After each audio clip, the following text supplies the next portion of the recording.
Olá, meus irmãos, sejam bem-vindos a este lugar maravilhoso, a Escola de Profecia, a mais um vídeo especial.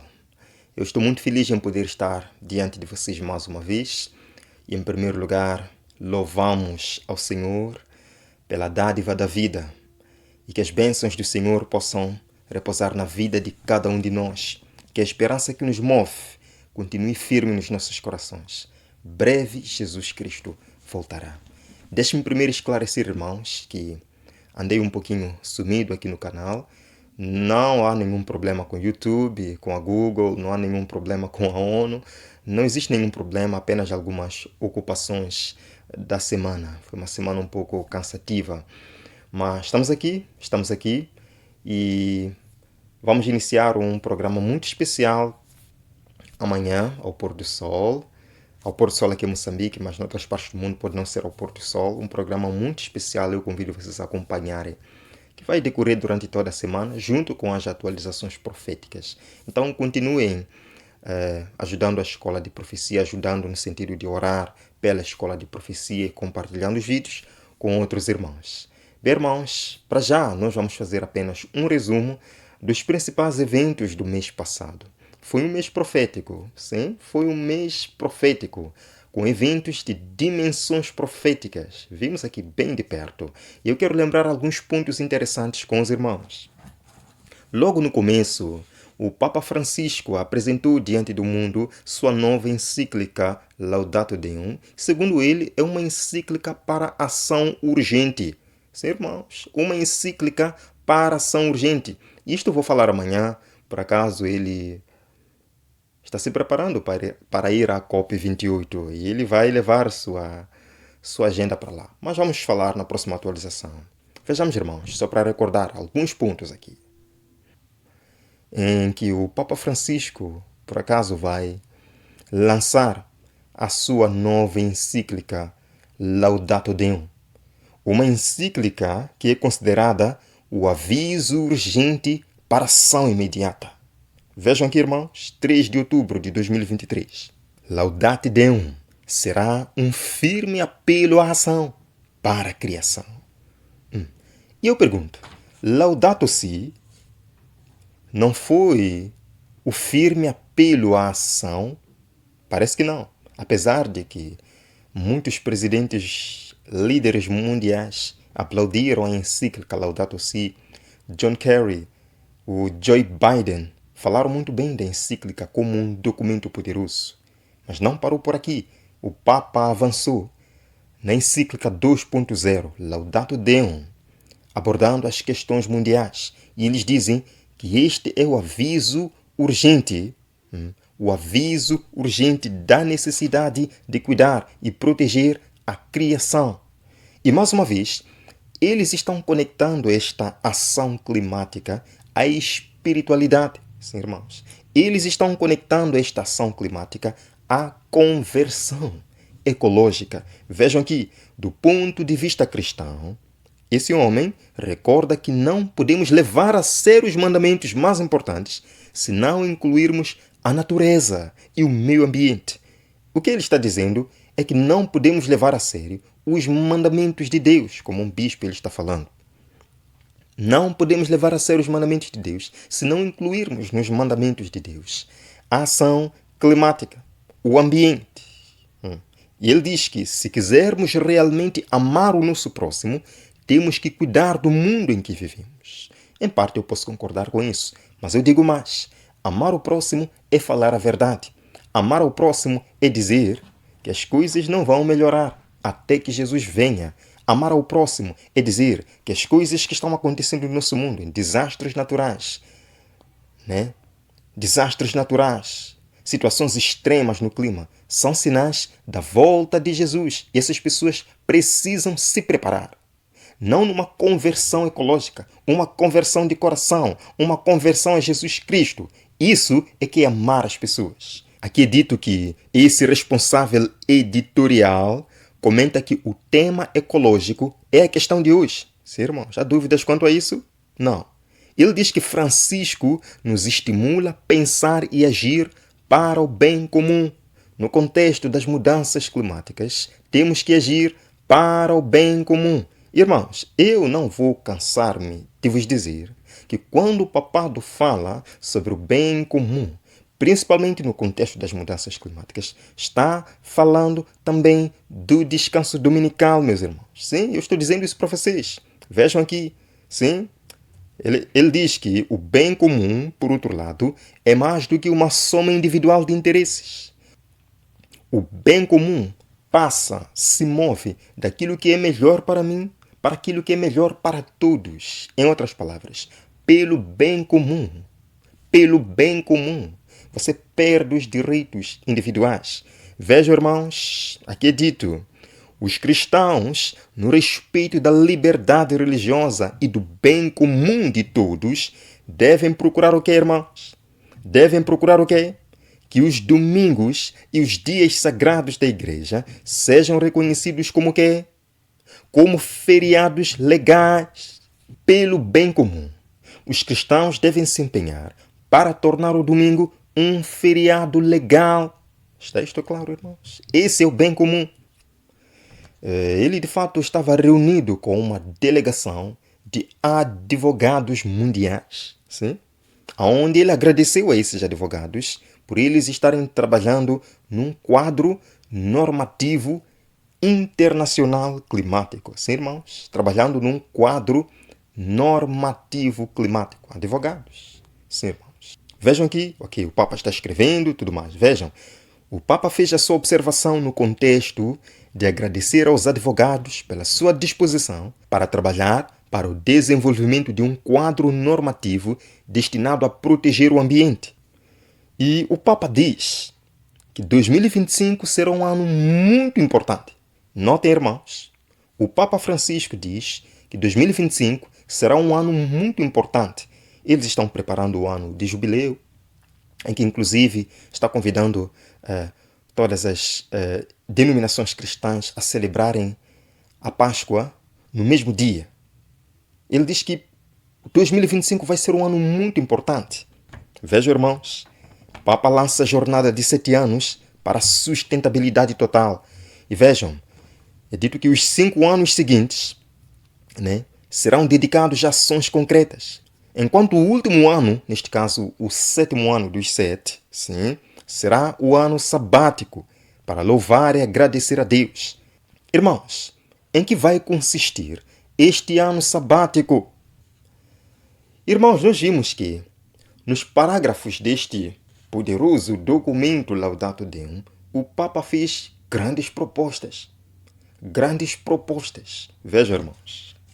Bom, em primeiro lugar, segundo as informações, o Papa Francisco envergonhou e desafiou os líderes mundiais ontem a se comprometerem com metas vinculativas para desacelerar as mudanças climáticas antes que seja tarde demais, alertando que a criação cada vez mais calorosa de Deus está atingindo rapidamente um ponto sem retorno.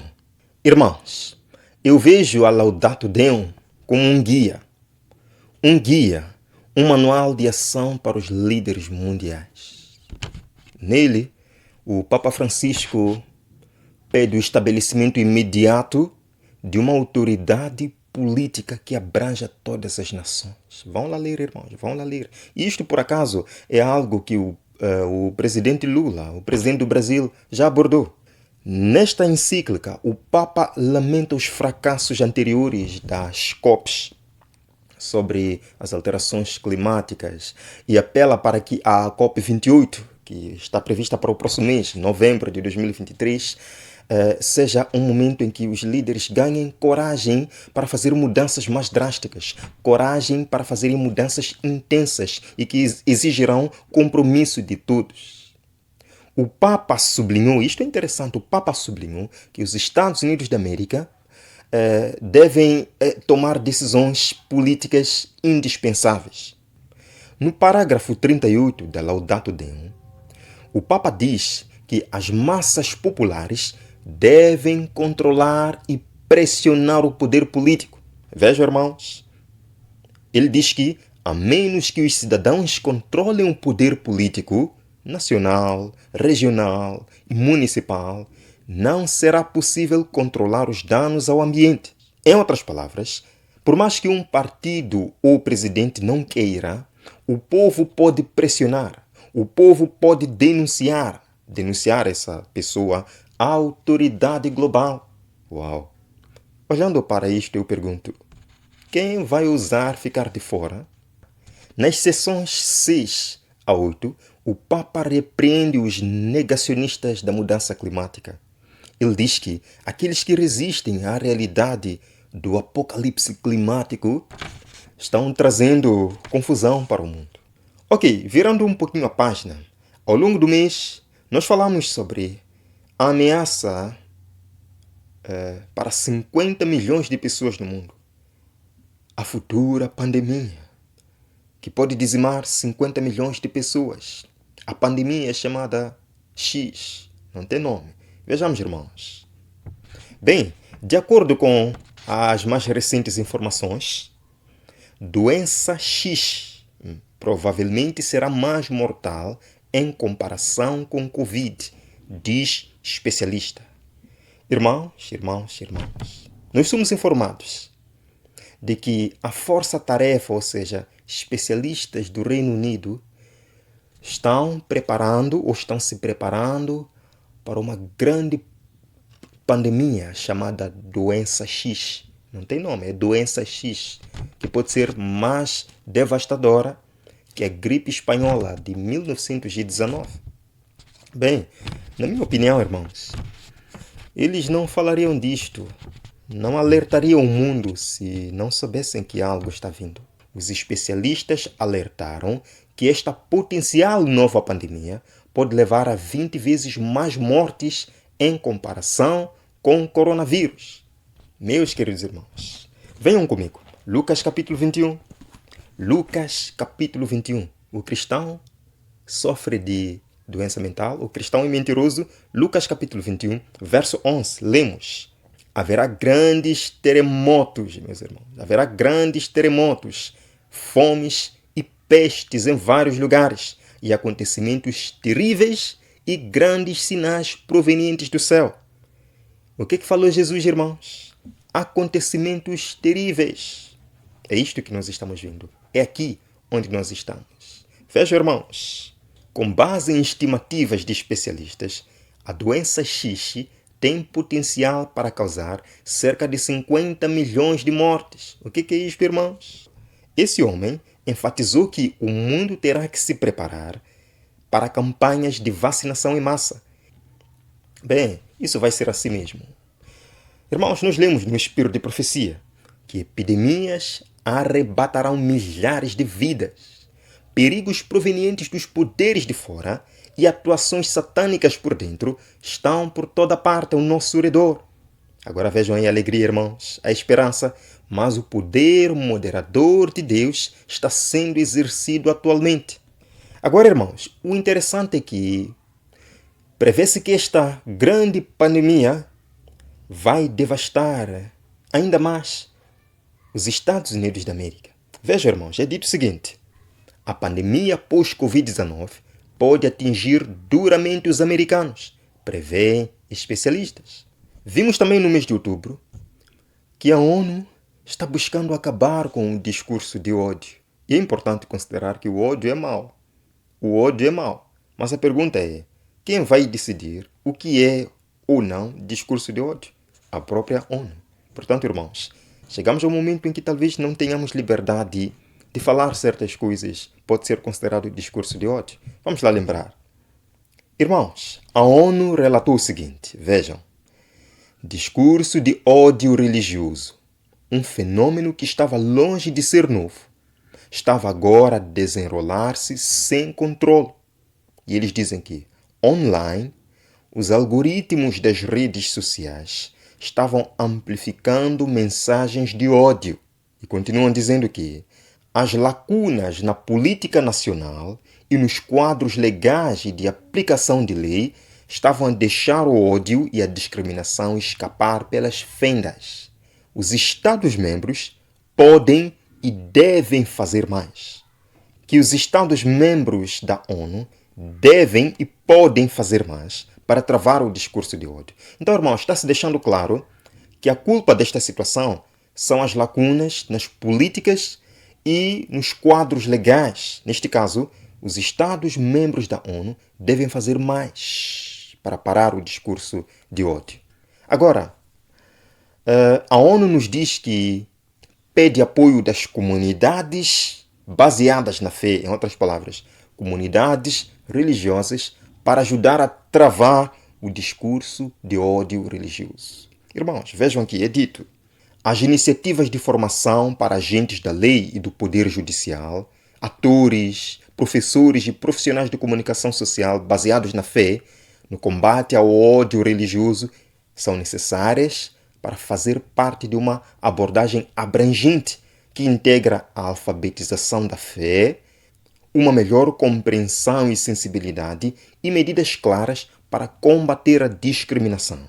Mas, neste caso, é preocupante quando as igrejas são alistadas ou convidadas a ajudar os governos a parar com o dito discurso de ódio religioso. Parece que querem tornar as igrejas lugares de espionagem, lugares de rastreamento, lugares para expor e prender aqueles que espalham o chamado ódio religioso. Irmãos, deixe-me dizer, qualquer crítica ao que a maioria da sociedade aprova poderá em breve ser processada com a ajuda dos nossos colegas membros da igreja. Discurso de ódio é condenável, sim. Nós temos que condenar o discurso de ódio. Deus não aprova estas coisas.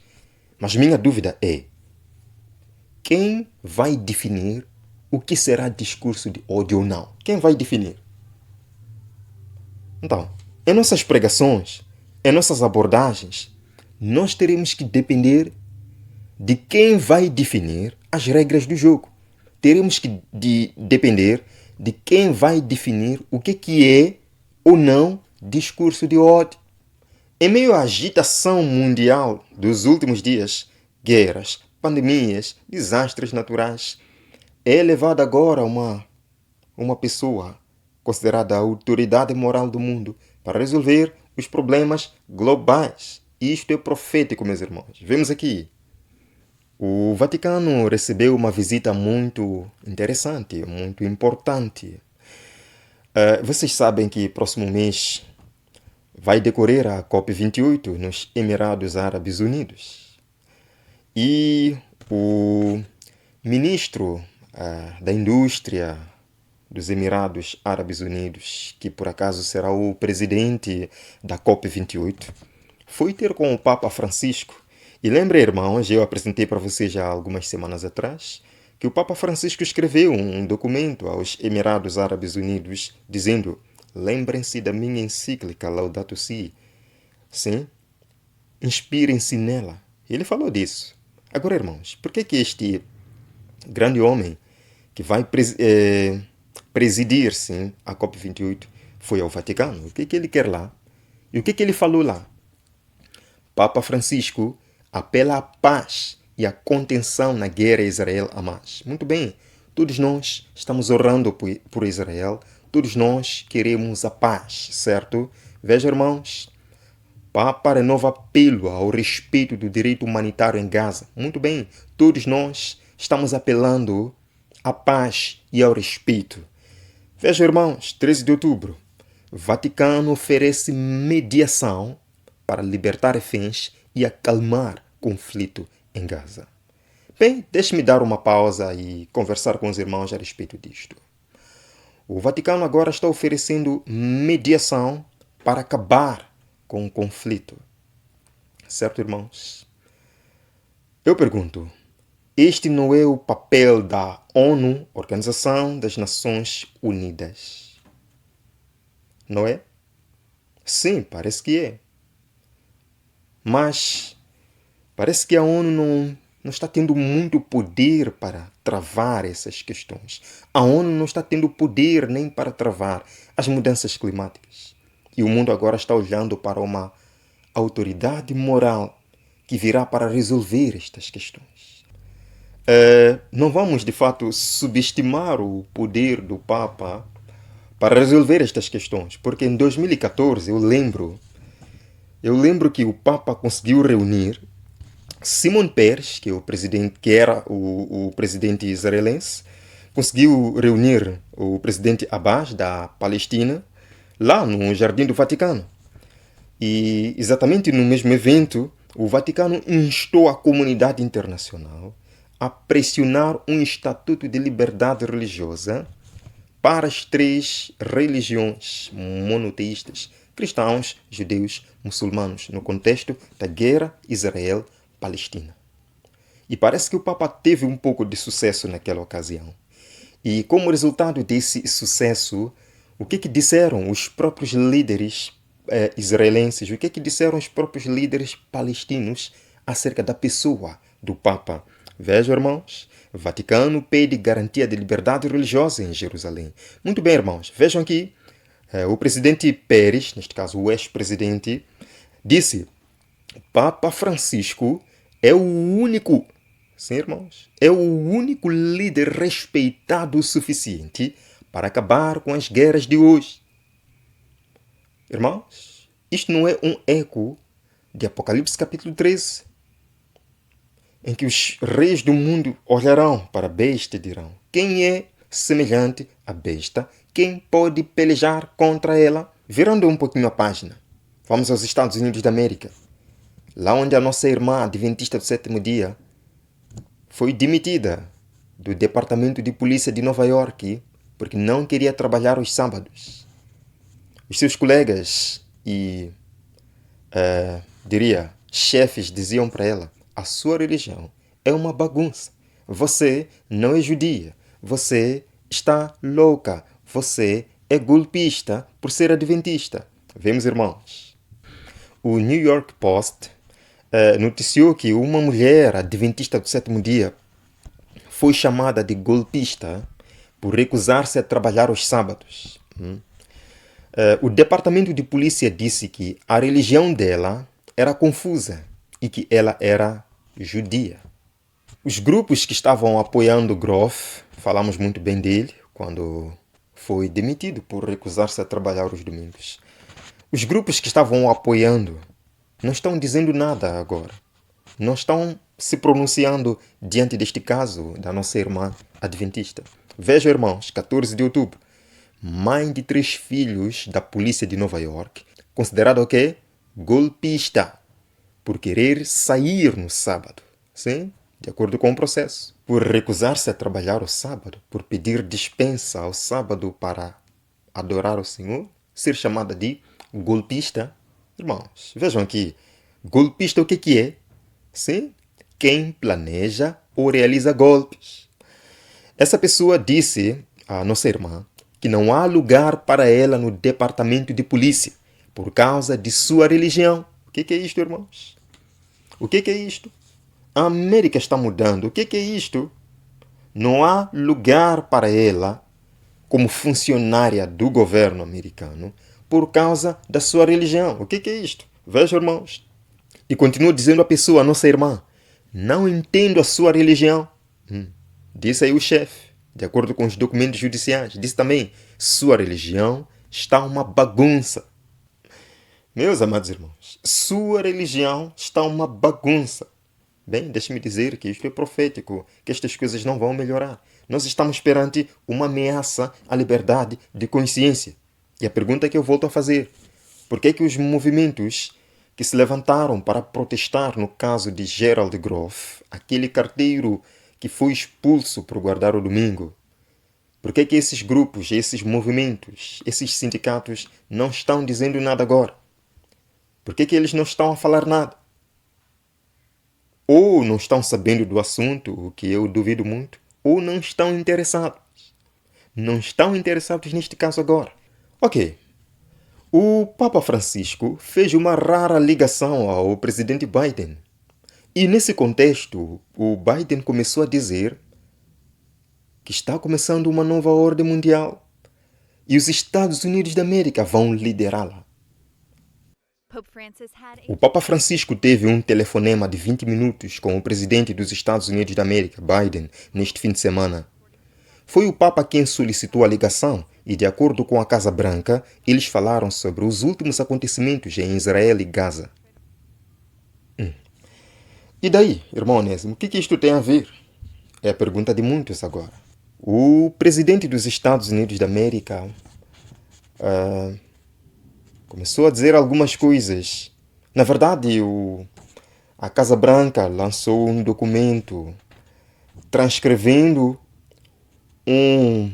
um discurso do presidente Biden falando sobre alguma coisa relacionada com os acontecimentos atuais, relacionado com a guerra entre Israel e Hamas. Ele diz algo interessante. Vejam aqui, irmãos. 23 de outubro de 2023, Biden diz: os Estados Unidos da América construirão uma nova ordem mundial. A ONU parece que aqui é deixada de fora. Por que o Papa Francisco não ligou para Antônio Guterres, o líder, o chefe da ONU? Foi ligar ao presidente Biden e em seguida ele diz: vamos construir uma nova ordem mundial, encabeçada pelos Estados Unidos da América. Veja, irmãos, ele diz que acho que temos a oportunidade de fazer coisas se formos ousados o suficiente e tivermos confiança suficiente em nós mesmos para unir o mundo, escutem bem, irmãos, para unir o mundo de uma forma que nunca foi, afirmou Biden. É necessária uma nova ordem mundial em certo sentido, como se fosse uma ordem mundial. Vai ser interessante de ver essa nova ordem mundial. E parece que eles querem resolver todos os problemas. Mas deixe-me dizer que a melhor nova ordem mundial virá com Cristo Jesus, o novo céu e a nova terra. É isto que de fato vai trazer paz e segurança a este mundo caótico. Irmãos, terminamos vendo o novo presidente da Câmara dos Estados Unidos da América, Mike Johnson, depois da expulsão, eu diria assim, de Kevin McCarthy, por não se adequar a certas ideologias do Partido Republicano.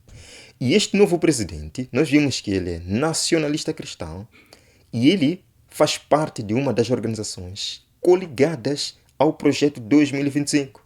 Vemos, irmãos, é que, de acordo com os próprios deputados republicanos, este novo presidente da Câmara vem para empurar, vem para acelerar a agenda. E a pergunta que eu deixo é: que agenda? Que agenda? Vemos o vídeo, irmãos. Vemos o vídeo. I want to get your reaction to the House unanimously electing Mike Johnson as Speaker today. Quero saber sua reação à casa que hoje elegeu por unanimidade Mike Johnson como presidente da Câmara. Sure, every Republican rallied around Mike Johnson. Mike Johnson is an absolutely class individual, full of love of Jesus, love of God. Com certeza, todos os republicanos se reuniram em torno de Mike Johnson. Mike Johnson é um indivíduo absolutamente de classe, cheio de amor a Jesus, amor a Deus. And he is a very, very effective scholar. You know, he's a constitutional lawyer. He understands how law is made. And ele é um estudioso muito eficaz. Ele é um advogado constitucional. Ele entende como a lei é feita. He's a practitioner of all of this in a way that's going to substantially boost us and help us get our agenda forward. Ele é praticante de tudo isso de uma forma que vai nos impulsionar substancialmente e nos ajudar a levar nossa agenda adiante. Irmãos, nesta altura do campeonato, com a promessa de eleições históricas na América no próximo ano, com a promessa do projeto 2025, que por acaso vem com o descanso dominical, numa altura destas, haver uma destituição do presidente da Câmara e colocar outro que vem para empurrar a agenda. Isto é muito interessante. Johnson tem uma longa história de oposição ao direito ao... Sim? Ok, irmãos. Então estamos vendo quem este homem é. Em primeiro lugar, ele é contra o aborto. Enfim, ele defende princípios bíblicos, certo? Segundo ponto, ele é apoiador do ex-presidente da América, que de fato está prometendo muitas coisas para os próximos anos. Isto também é muito interessante. Vamos, irmãos. Johnson é um cristão profundamente evangélico. Uau! E num podcast gravado em setembro de 2022, ele indicou que não acredita na separação entre igreja e Estado. Então encontramos a terceira característica deste ilustre homem. Ele não acredita na separação entre igreja e Estado. Ele acredita, sim, na união destas duas partes, na união da igreja e do Estado. E ele agora é o presidente da Câmara. Bem, isto é muito interessante, nesta altura dos acontecimentos. Irmãos, sim, ele se referiu à chamada separação entre igreja e Estado e disse que os fundadores queriam proteger a igreja de um Estado invasor, e não o contrário. Ok. Agora, o interessante é que, no mesmo dia que ele foi eleito, ele fez menção à situação terrível que aconteceu em Maine, nos Estados Unidos da América. Houve lá um tiroteio terrível, irmãos. Um tiroteio terrível. Vemos, irmãos, após tiroteio em massa, novo orador, neste caso o novo presidente da Câmara, pede oração para que a violência sem sentido possa parar. Está aí, Mike Johnson se opôs às medidas de controle de armas durante anos e opinou sobre o papel da fé na resposta à violência. Meus amados irmãos, não foi isto que falou a senadora do estado do Arizona, Sylvia Allen. Não precisamos debater sobre armas. É a alma da América que está corrompida. E qual foi a solução que ela deixou? Qual foi a solução que ela deixou? Fato é, irmãos, que o projeto 2025 já havia nos prometido que inundaria a América, inundaria Washington de conservadores. E eles parece que já começaram a fazer isto. Veja, irmãos, o histórico nacionalista cristão de Mike Johnson não é um mistério. Não é um mistério. Está claro, todo mundo sabe disto, que este novo presidente é nacionalista cristão. Sim, é evangélico, é conservador, ligado ao projeto 2025. Eu vou mostrar para vocês. Veja, irmãos, o deputado Mike Johnson, o recém-eleito presidente da Câmara, é o orador nacionalista cristão mais descaradamente da história. O homem. E então a função do governo é apoiar esta compreensão da autoridade e alinhar o país com as leis de Deus.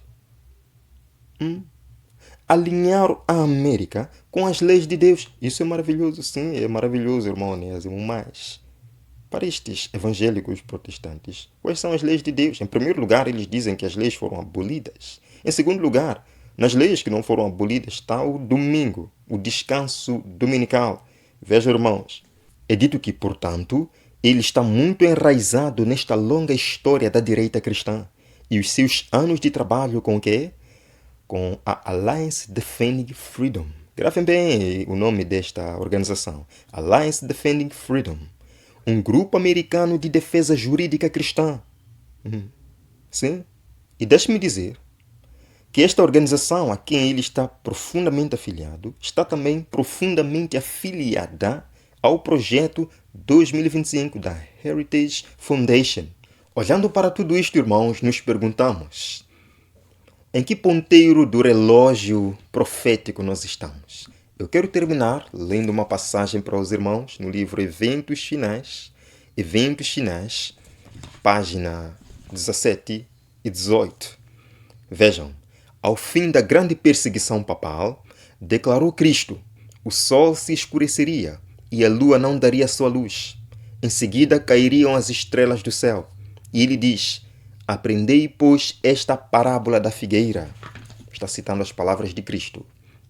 Quando já os seus ramos se tornam tenros e brotam folhas, sabeis que está próximo o verão. Eu sei que está chegando o verão, ou que já estamos no verão. As mangueiras lá fora já começaram a brotar suas flores. Igualmente, quando virdes todas estas coisas acontecer, sabei que ele está próximo às portas. Como é que é possível ver estas coisas e ainda dizer que Jesus não virá agora? É possível isto, irmãos? Cristo deu sinais de sua vinda. Declara que podemos conhecer quando ele está às portas. Não passará esta geração sem que todas estas coisas aconteçam. Sim, agora Estes sinais já apareceram. Agora sabemos com certeza que a vinda do Senhor está às portas. Queridos irmãos, Jesus está voltando. Isto é uma realidade. Nós não podemos negar esta realidade. Podemos fingir que isto não é verdade, mas não podemos negar. Jesus está voltando. Devemos estar preparados para esse evento glorioso. Pela graça do Senhor, eu verei no próximo vídeo aqui na Escola de Profecia. Que as bênçãos do Senhor estejam na sua vida. Até lá.